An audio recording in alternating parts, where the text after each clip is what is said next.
Evening, ladies and gentlemen. First, I'll ask you a question. It's pretty obvious. Pre-minority, what does that mean to you? What does that entail to you? What does it actually say to you? What do you think of? Any suggestions? Cheap wine in London. Cheap wine in London. Very expensive pints. Cheap wine in London, okay. Anyone else? 2 pints of lemonade. Nice.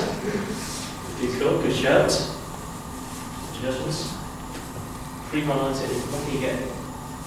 A sad blowjob. I bet to do that. Around £2,000. Maybe. Well, the reason I asked this question is actually, I want to share a personal story to you. A story that stuck in my mind. A story that really strikes me somehow. Which actually occurs a couple of months ago. A couple of months ago, I went to a place, my old place, where I used to be. A place where I usually enjoy my childhood and a teenage. Because it's what I need to go to a cafe.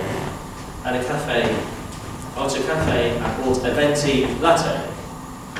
As I went to a cafe, I saw this pretty woman, attractive, very romantically good kind of thing. As I had to order the coffee, I recognised her. She was my childhood crush. She's someone that I used to love. Well, almost. So, contrary to probably urban myths everywhere, I wasn't romantically inert. So, at that point, I started thinking, what should I say? I haven't seen her for ages. I said, how are you today? I haven't seen her for ages. It's so great to see you. How are you these days? It's brilliant to see you again. Or, I've missed you so much. How have you been up to? And she just started.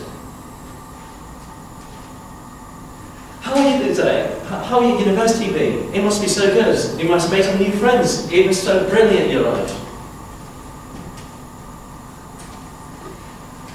So I was really waiting for her to say something to me as a reply.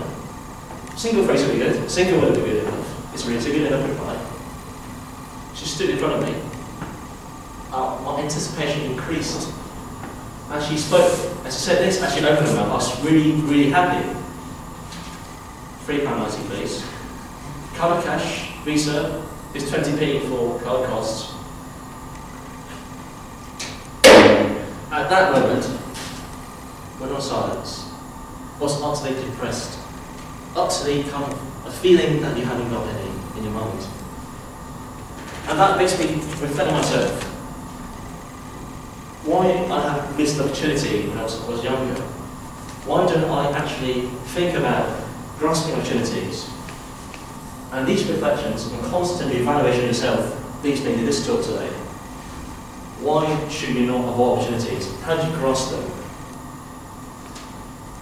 Why would I miss opportunities of a lifetime? That's something that you always ask yourself. Why have I missed the opportunity of a lifetime when I was such a teenage?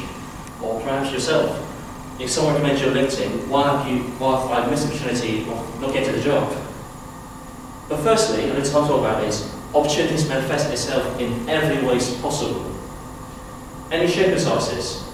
It could be unique in its own qualities, it could be unique in occurrence of itself, or actually, it could be unique in its result. What can it offer you? What kind of benefits it gives to you? Because it doesn't occur so frequently, that makes you a fake impression that, for example, I'm such a failure.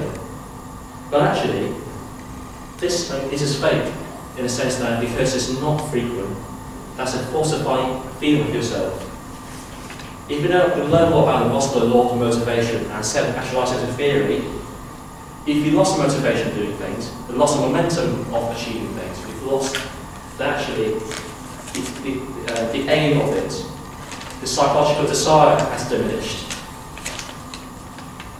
And statistically, 25% of people do not meet the targets in their life. I mean, as of the aim has set themselves. That is because they actually gave up even before they started. Every opportunities you make has a difference. It makes a significant difference. It may not be a great leap forward, but actually a small step towards Moon and Mars that Neil Armstrong did. That leads me to the second thing, the second point tonight.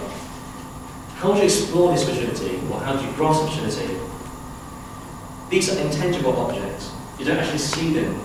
They exist everywhere in your life. Because you don't see them directly, you need to explore them. You need to study where they are from. For example, little hints in life are actually trends in the market. Life is all about risk management. It's all about how you manage different things simultaneously. You need to evaluate the risk it gives to you by taking this opportunity, the reward or profit it gives to you as a profit margin, but actually the occurrence of it or the consequence of it. These are all evaluation on how you evaluate or actually obtain risk and see which opportunities you aim for yourself. Choose wisely which of the opportunity gives you the best leverage, which gives you the most efficient way of doing things. This means constant learning about yourself. Knowledge is power. Knowledge gives you the edge of thinking what aims you head in your life to make you more successful. So after you learn more things and you don't give up in your life, the next thing is quite important. You need to recognize who you are yourself. You need to understand who you are as a human.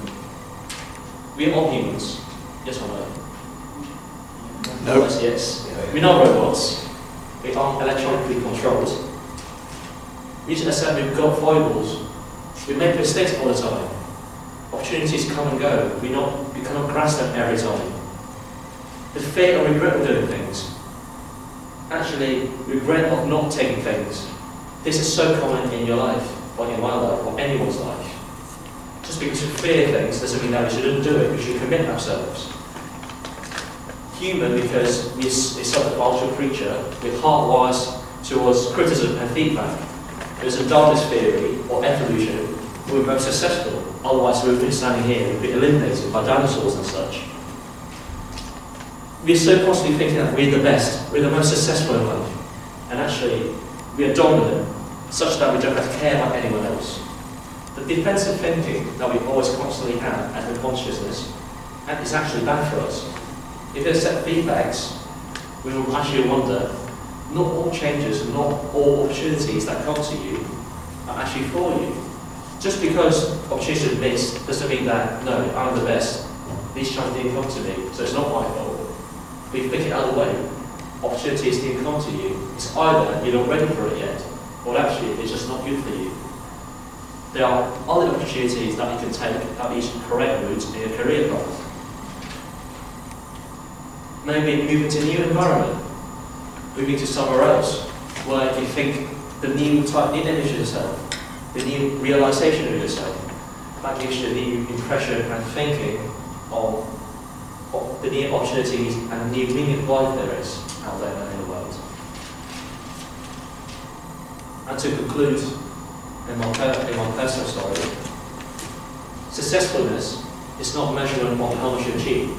It is an extent you achieve in life or progress in life, but actually how you used, how you evaluated, and how you gained the opportunities you've got, which makes you yourself a more successful person and a successful person. Thank you.